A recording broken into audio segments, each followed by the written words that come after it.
tir à l'arme lourde ce dimanche matin aux environs du palais présidentiel. Selon des sources sécuritaires parvenues à Confidentiel Afrique, des officiers des forces spéciales avaient pris le palais Sékou Touré pour cible. Aux dernières nouvelles, le président Alpha Condé est entre les mains des hommes du colonel Mamadi Doumbouya et serait acheminé vers le QG du camp Makombo. Détail exclusif.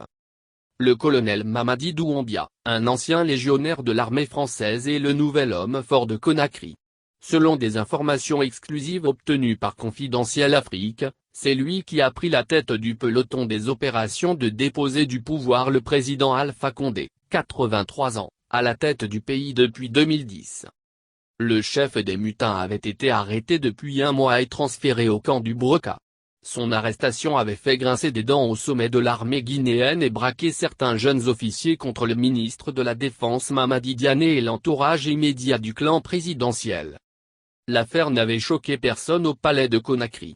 Selon des informations exclusives parvenues à Confidentiel Afrique, de jeunes officiers qui lui vouent respect et qui l'informaient sont allés le libérer hier soir samedi et ils l'ont mis devant pour nettoyer le reste.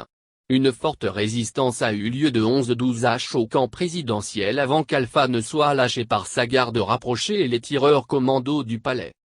Les dés sont pipés pour celui qui a dirigé la Guinée avec une main de fer, en embastillant dans classe politique oppositionnelle, sa société civile.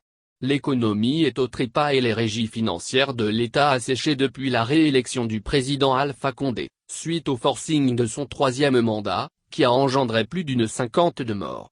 Alassane Ouattara dès le début de la mutinerie ce matin avait pris l'option d'affréter un hélicoptère sur Conakry pour venir chercher son ami Alpha Condé.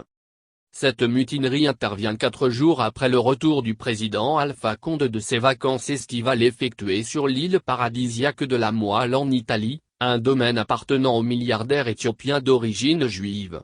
Confidentiel Afrique avait révélé d'ailleurs ce vendredi dans son édition électronique les destinations favorites de nos chefs d'État africains durant leurs vacances estivales.